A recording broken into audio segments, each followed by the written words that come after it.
आता 25,000 30,000 होणार, म्हणजे 20% वाढणार, हे नितीन राऊतांचं स्वतःचं काढलेलं गणित आहे. आज महाराष्ट्र हा हायएस्ट डिफॉल्टर आहे. तुम्ही पैसे देत नाहीये, त्यामुळे तुम्ही कोणत्या तोंडाने कोल मागणार? तरी केंद्राची भूमिका अशी आहे की लोकांना अडचण यायला नको म्हणून ते कोसा देतात आहे. जानेवारी महिन्यामध्ये कोल मंत्रालयाने यांना स्मरणपत्र पाठवलं की तुम्ही आता कोसा स्टॉक करायला सुरुवात करा, पावसाळा येईल, अडचणी येतील, पण कुठे यांनी लक्ष दिलं नाही. आज मुख्यमंत्री नावाला फक्त मुख्यमंत्री आहे, त्यांचं कॉन्ट्रीब्युशन वेळ वगैरे किती आहे हा सगळ्या महाराष्ट्राला माहीत आहे. नितीन राऊत आणि त्यांची टीम ही अख्खी टीम एका वेगळ्याच कामामध्ये बिझी आहे. त्यामुळे त्यांच्याकडे हे खातं आल्यामुळे त्यांची स्थिती सुधारली, मात्र खात्याची परिस्थिती बिघडलेली आहे.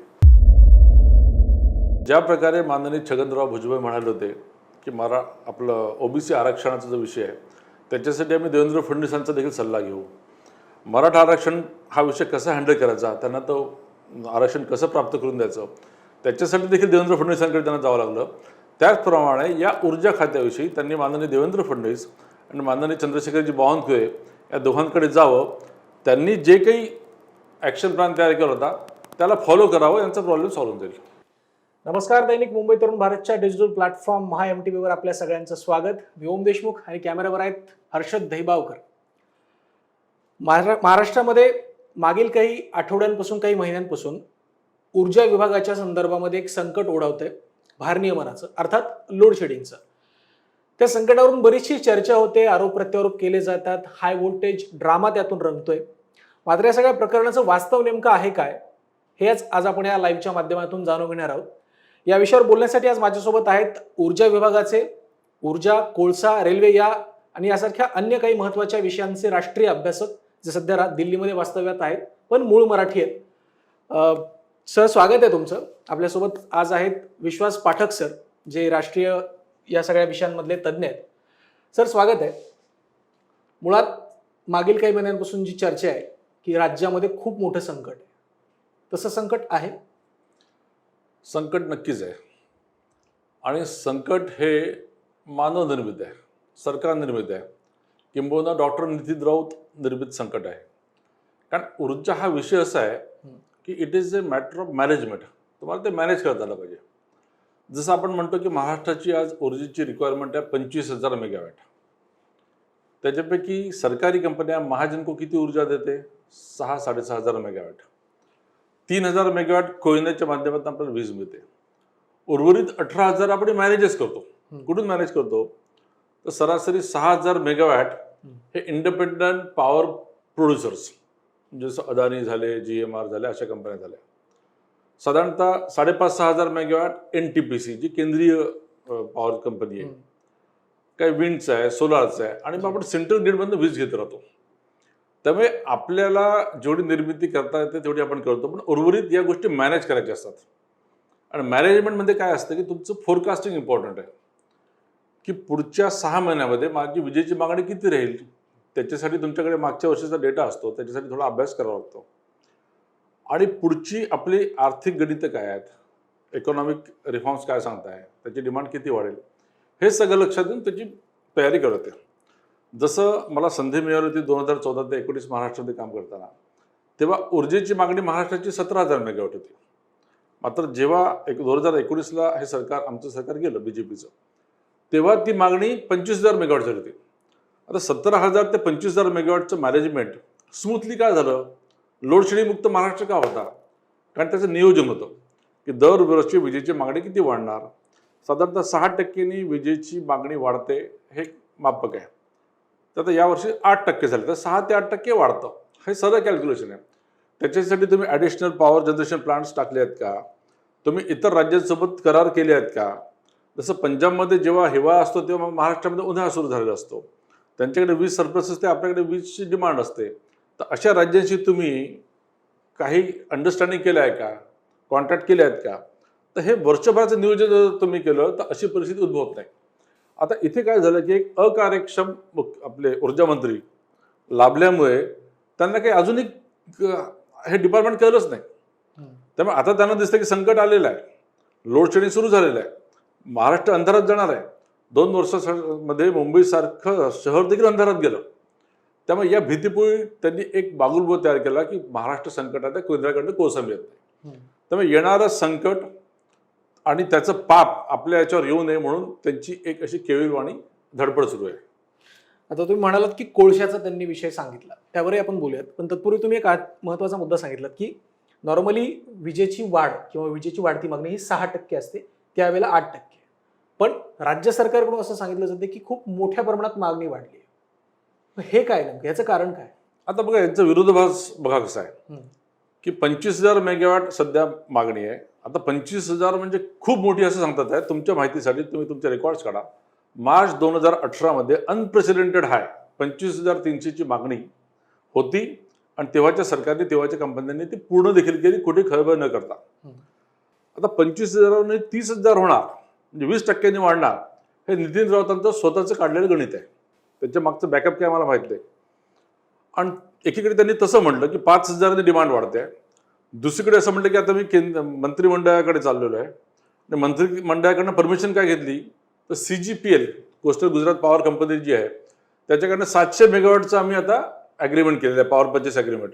त्यातले त्यांना आज 660च मिळतात मेगावॅट आणि 760चं केल्यामुळे आता महाराष्ट्रातला प्रॉब्लेम संपला. अशा प्रकारचं त्यांनी वक्तव्य मंत्रिमंडळ बैठकातनं आल्यानंतर बाहेर केलं. मला असं वाटतं की केवळ एक भीती निर्माण करायची आणि या भीतीला आम्ही समोर न जाता त्याच्यातनं आम्ही कसा मार्ग काढतोय आणि चुकलोच तर केंद्र सरकार कसं जबाबदार आहे, अशा प्रकारचा प्रयत्न. म्हणजे मुळात ऊर्जा मंत्र्यांना विभाग कळाला नाही, समस्या कळाल्या नाही आणि जेव्हा संकट उभं राहते असं दिसतंय तेव्हा आता ते सगळ्या गोष्टी घडवून आणण्याचा प्रयत्न करतात, असं तुमचं म्हणणं आहे. तसंच आता तुम्ही म्हणालात की कोळशाचा एक विषय आहे की ते कोळशाकडं किंवा कोळशाच्या विषयाकडे डायव्हर्ट करतात. जसा अनेक महिन्यांपासून आरोप होते आणि काही वृत्तपत्रांमध्ये विशेष करून या संदर्भात भीती पसरवण्याचं कामही सुरू आहे की फार कमी दिवसांचा कोळसा उपलब्ध आहे, त्यावरही बोलूयात. पण कोळशाचा सप्लाय किंवा कोळशाच्या संदर्भामध्ये नक्की सध्याची त्याचा स्टँड काय, त्याची कंडिशन काय, किंवा केंद्राकडून जो काही पुरवठा केला जातो या सगळ्या भूमिकेत नक्की आहे काय? बघा, तुम्हाला सांगतो कोळशाची स्थिती काय. भारताची कोळशाची रिक्वायरमेंट आहे 950 मिलियन टन वर्षाची. ओके. त्यात साधारणतः 250 मिलियन टन कोळसा आपण इम्पोर्ट करतो, 700 मिलियन टन भारतामध्ये निर्माण करतो. आता आंतरराष्ट्रीय बाजारामध्ये कुठेतरी इम्पोर्टेड कोलच्या किमती इतक्या वाढल्या की जे काही पॉवर परचेसर्स होते, आपले कोल परचेसर्स होते भारतातले, विशेषतः प्रायव्हेट, ते आता इम्पोर्टेड कोलवरनं डोमेस्टिक कोलकडे आले. त्यामुळे ती एक डिमांड वाढली. असं असताना देखील माननीय प्रधानमंत्री नरेंद्र मोदींच्या नेतृत्वामध्ये या सरकारने जवळजवळ 30% कोलचं प्रोडक्शन वाढवलं डोमेस्टिक. त्यामुळे इम्पोर्ट जरी कमी झाला तरी हे वाढल्यामुळे कोळशाची तशी काही कमतरता नाही आहे. आज मला सांगा, महाराष्ट्रामध्ये कोळशामुळे पॉवर प्लांटमध्ये असं कुठे आहे का? यांनी तो एक निर्माण केलेला प्रश्न आहे की 26 दिवसाचा स्टॉक असायला पाहिजे, पण नाही आहे. आता 26 दिवसाचा स्टॉक हा कन्सेप्ट फार जुना कन्सेप्ट आहे. जेव्हा यातायात नव्हती, ट्रान्सपोर्टचे मोड नव्हते, अनेक गोष्टी होत्या. आता मला सांगा, गेल्या अनेक वर्षामध्ये 10 वर्षामध्ये कधीतरी 5 आणि 6 दिवसाच्या वर कुठच्या तरी पॉवर प्लांटमध्ये आहे का? अजिबात नाही आहे. त्यामुळे या प्रकारचं यांनी जे निर्माण केले भीती ही चुकीची आहे. दुसरं, कोल कंपन्या तुम्हाला जेव्हा कोळसा देतात तर त्यांना देखील खर्च असतो. तुम्ही त्यांचे पैसे चुकते करता का? आज 3-3 हजार कोटी रुपये तुमचं देणं आहे.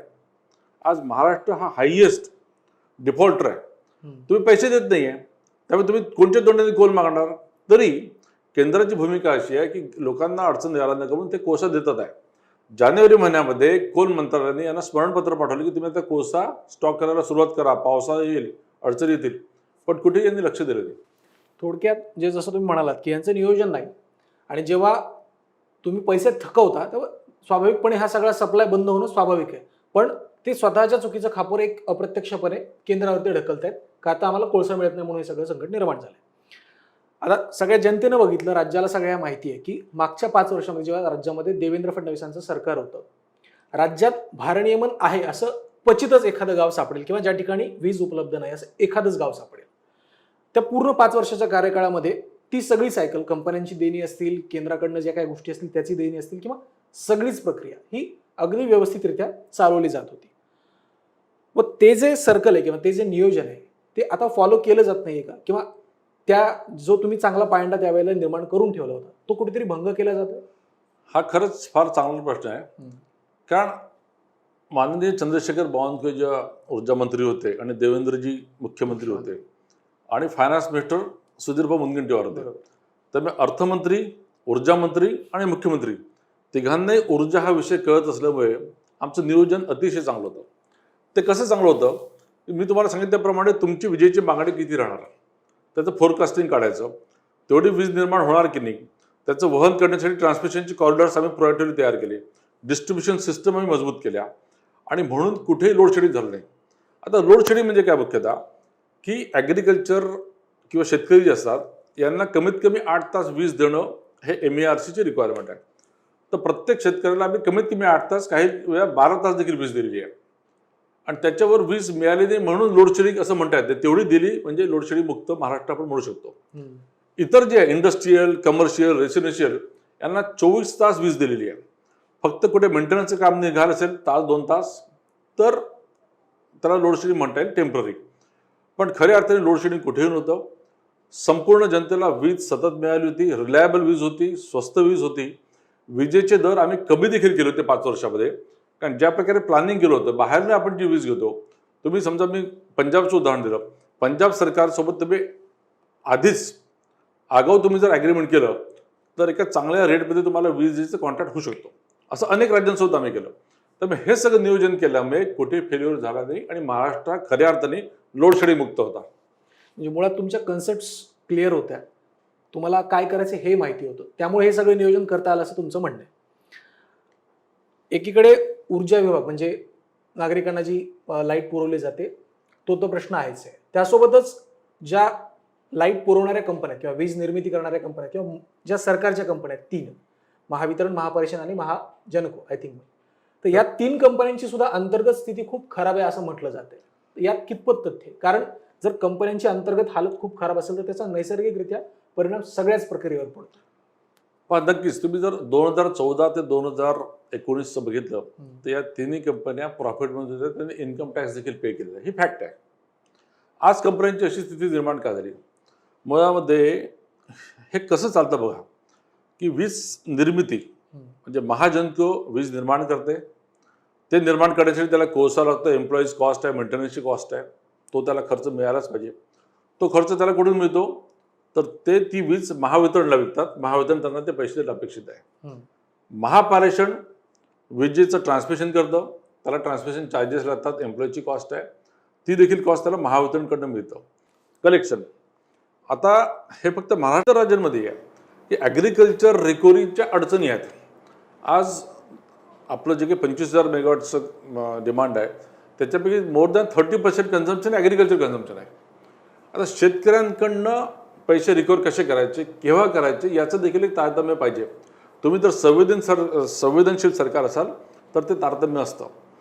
आमच्या काळामध्ये मोठे मोठे संकट आले, कुठे पावसाळ्यात सुद्धा अतिवृष्टी झाली, कधी दुष्काळच पडला, त्यामुळे आम्ही शेतकऱ्यांना अडचणी देऊ न दिलं. शेतकऱ्यांची थकबाकी काही प्रमाणात वाढली, पण थकबाकी वाढली म्हणून घाबरून जाण्याची आवश्यकता नाही. थकबाकी वाढणं म्हणजे आपण काही राईट ऑफ केलेली आहे, ते पैसे आज न देणारच आहे, शेतकरी आपलाच आहे. आणि मग सरकारने त्यांना सपोर्ट केला तिन्ही कंपन्यांना आणि आपण त्या कंपन्या चालवल्या.